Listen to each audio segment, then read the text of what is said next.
बेईमान किसान। एक गांव में राजू नाम का किसान रहता था। राजू बहुत ही लालची और मतलबी इंसान था। दिन रात खेतों में काम करके क्या मिलता है? बस कुछ रुपये। इतने रुपये में मेरा घर भी नहीं चलता है, और ऐसे ही चलता रहा तो मैं अमीर कब बनूंगा? तभी राजू की पत्नी वहां पहुंची। क्या हुआ जी, अकेले में क्या बतिया रहे हैं? अभी बाजार में अनाज बेच के आया हूँ। देखो, इतने कम रुपये मिले हैं। क्या मैं इतने से रुपये के लिए दिन रात खेतों में मेहनत करता हूँ? तो क्या हुआ जी, हम इतने पैसों में भी बहुत खुश हैं। सब कुछ आराम से तो चल ही जाता है। वैसे भी हर किसान को अनाज का इतना ही रुपया मिलता है। दूसरे किसानों को मिलते होंगे कम पैसे, क्योंकि वो सब बस मेहनत करते हैं, दिमाग नहीं लगाते। पर मैं अलग हूँ। मैं किसानी करके भी ज्यादा पैसे कमाऊंगा। लेकिन ज्यादा लालच करना अच्छी बात नहीं है। तू मुझे मत सिखा कि क्या करना चाहिए। जाकर खाना पका। राजू को बहुत पैसे चाहिए थे। उसने आंचल की बात नहीं सुनी और उसे डांट कर भेज दिया। कुछ दिनों बाद अगली फसल उगी। राजू ने फसल की कटाई की और फसल को बोरियों में भर दिया। इसके बाद राजू ने सारा अनाज अपने गोदाम में रख दिया और इंतजार कर रहा था कि बाजार में सारा अनाज खत्म हो जाए। इस बार जब मेरा अनाज बिकेगा तो मैं अमीर बन जाऊंगा, और जरूरी नहीं कि किसान हमेशा गरीब ही हो। कुछ दिन और बीत गए। लगता है अब सही समय आ गया बाजार में अनाज बेचने का। मेरे अलावा किसी के पास अनाज नहीं होगा। मन चाहे पैसे मांगूंगा। वाह राजू, क्या दिमाग है तेरा।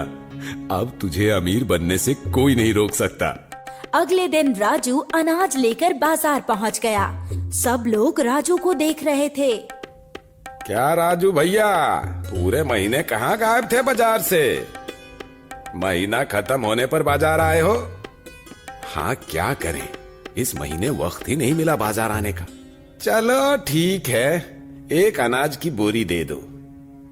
दे तो दूं, पर दाम 1200 रुपये है। पर ये तो दुगुना दाम है। जो भी है, तुम्हें लेना है तो लो, वरना जाओ किसी और से ले लो। राजू भैया, तुम्हें अच्छे से पता है पूरे बाजार में तुम्हारे अलावा कोई दूसरा अनाज नहीं बेच रहा है, इसलिए तुम अनाज को दुगनी कीमत पर बेच रहे हो। ये तो सरासर बेईमानी है। क्या बेईमानी है? ये मेरे खेत में उगा हुआ अनाज है। जब चाहे बेचूं, जितने चाहे कीमत पे बेचूं, मेरी मर्जी है। जाओ यहां से, अनाज बेचने दो।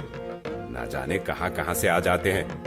वो आदमी चुप होकर वहां से चला गया। बाजार में अनाज था ही नहीं, इसीलिए जिसे भी अनाज चाहिए था उसे राजू से ही खरीदना था।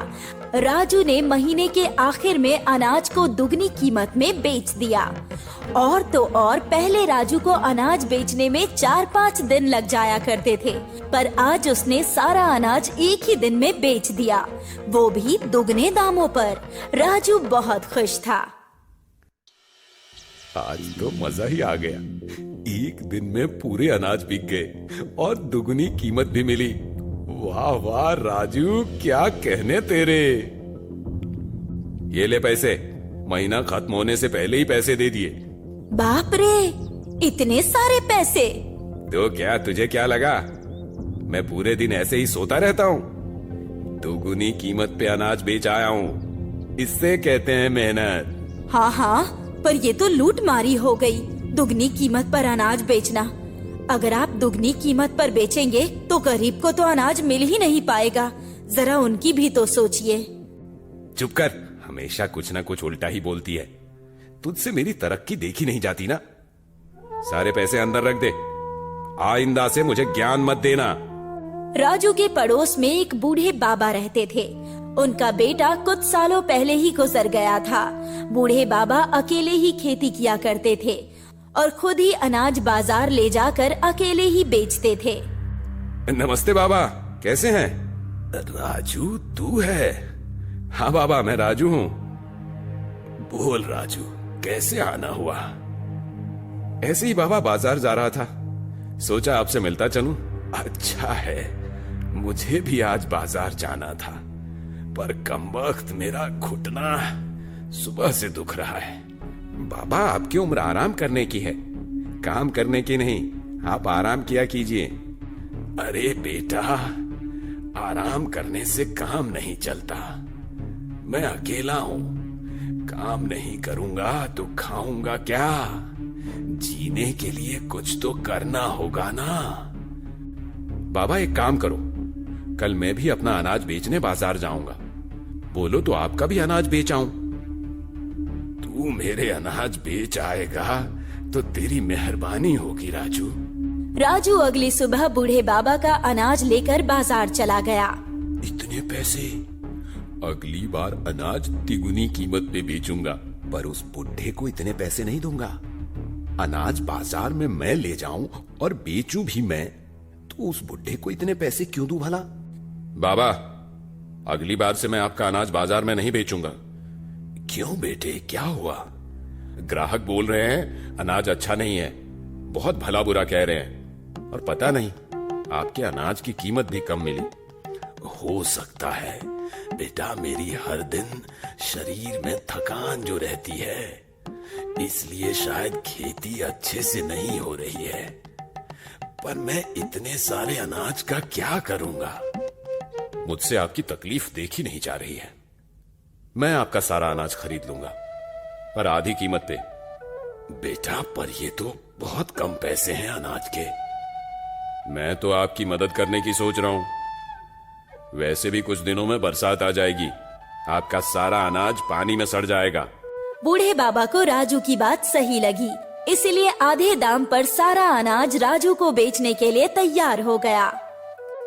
राजू अगली सुबह अनाज लेकर बाजार चला गया और तिगनी कीमत पर बेचने लगा। वहीं कुछ दूर पर खड़ा शंभू सारा कुछ देख रहा था। वाह, राजू तो बहुत मेहनती निकला।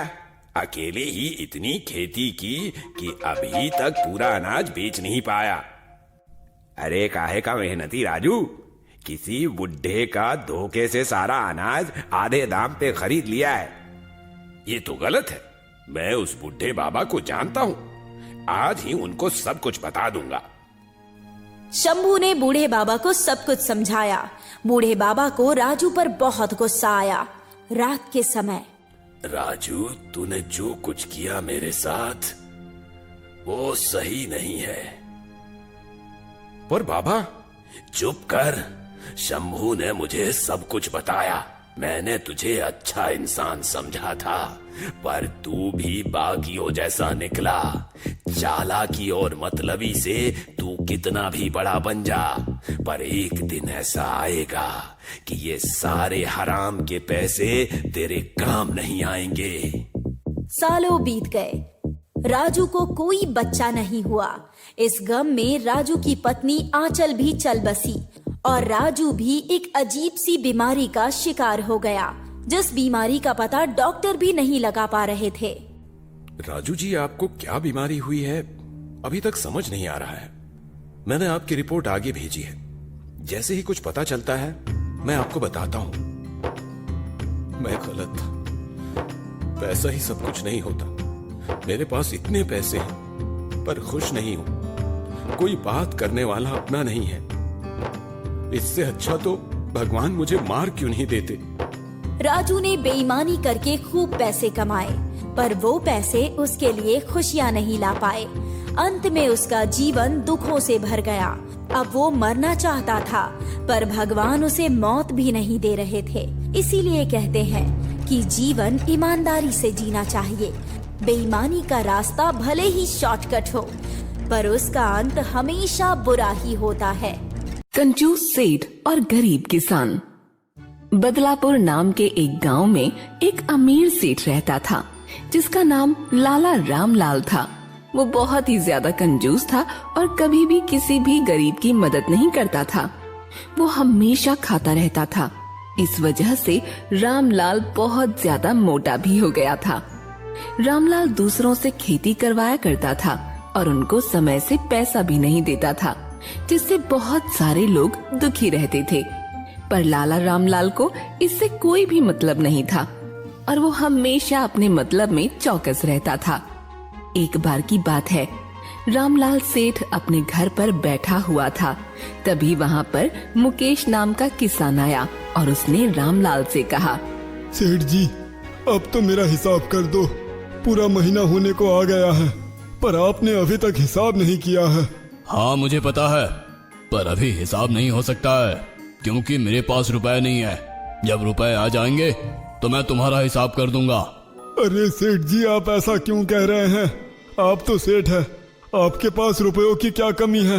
हम गरीब हैं, कम से कम हमारे रुपए तो समय पर दे दीजिए, वरना हमारे घर पर चूल्हा कैसे जलेगा?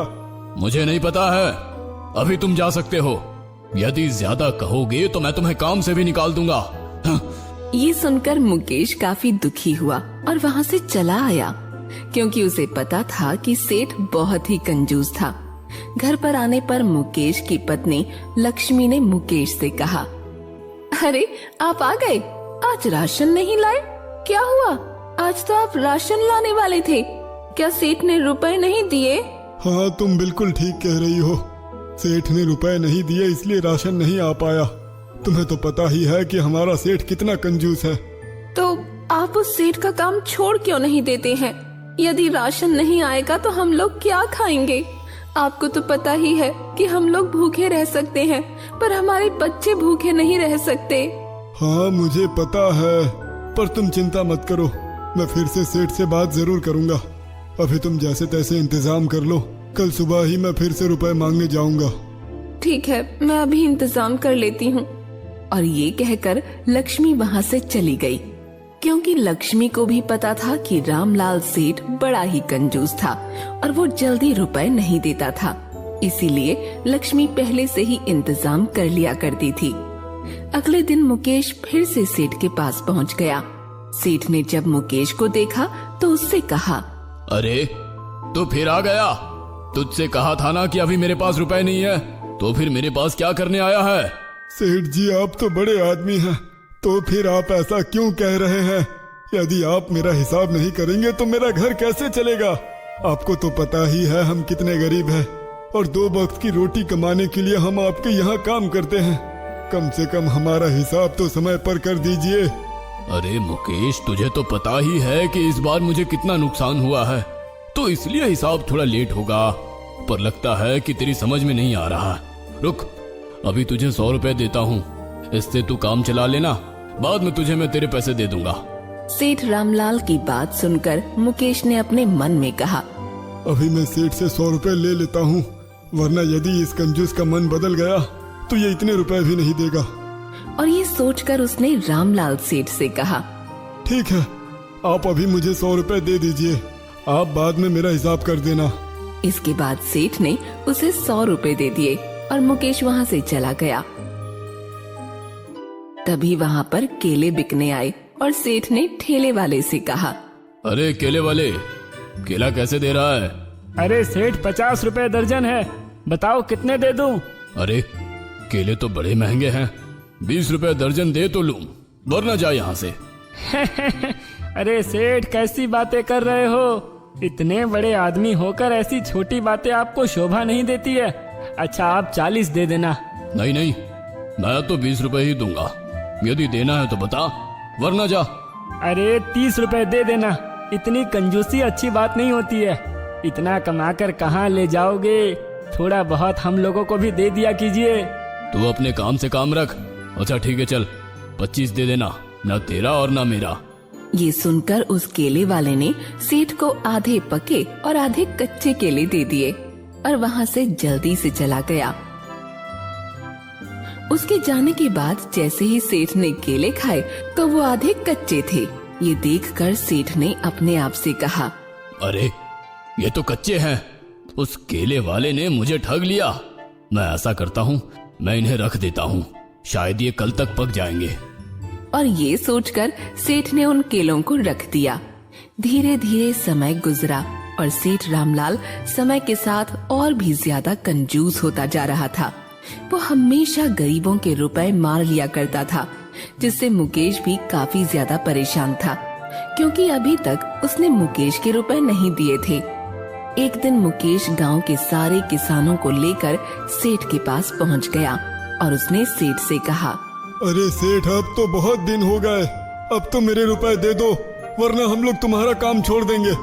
हाँ हाँ, मुकेश एकदम ठीक कह रहा है। यदि आप हमारे रुपए नहीं देंगे तो हम लोग काम छोड़ देंगे। हाँ हाँ, छोड़ दो। वैसे भी मुझे तुम लोगों की कोई जरूरत नहीं है और ना ही मैं तुम लोगों के रुपए दूंगा। ये सुन वो सारे किसान बहुत ज्यादा गुस्से में आ गए और वो सेठ का काम छोड़कर चले गए। वहीं जब सेठ को केलों के बारे में याद आया तो उसने केले मंगाए। उसने देखा कि केले तो सारे खराब हो गए हैं और उसने अपने आप से कहा, अरे नहीं, मेरे तो 25 रुपए बेकार चले गए। मेरे तो सारे केले खराब हो गए। अब मैं उनका क्या करूं? मुझे तो कुछ समझ में नहीं आ रहा है और मेरे सारे किसान भी काम छोड़कर चले गए हैं। धीरे धीरे समय गुजरा। किसानों के न होने से सेठ की सारी खेती खराब होने लगी। ये देखकर वो काफी ज्यादा दुखी हुआ।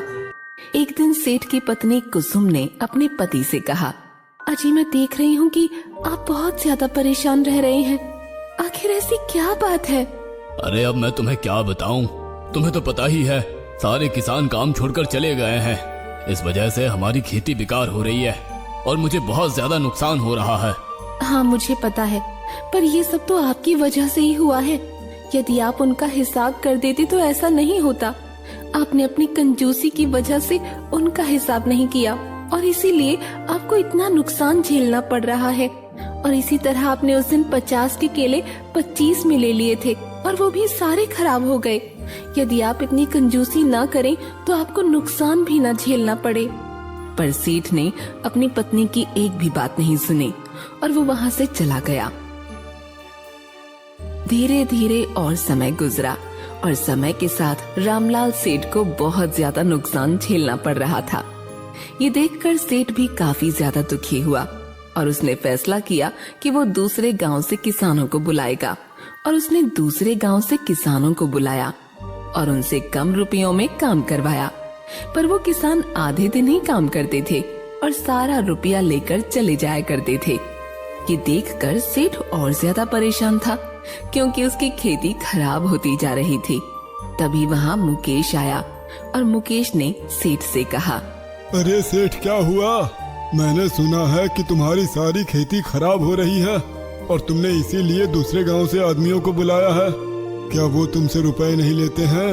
मुझे तुमसे कोई बात नहीं करनी है, तुम यहाँ से जा सकते हो। ये सब तुम्हारी वजह से ही हो रहा है। नहीं सेठ, ये सब तुम्हारी वजह से हो रहा है। यदि तुम मुझे और बाकी किसानों के रुपए दे देते तो ऐसा कुछ भी नहीं होता और तुम्हारी खेती का भी नुकसान नहीं होता। अभी भी वक्त है, तुम हम लोगों को हमारे रुपए दे दो, हम लोग वापस आ जाएंगे। पर सेठ रामलाल ने मुकेश की भी एक भी बात नहीं सुनी और मुकेश को वहाँ से जाने को कहा।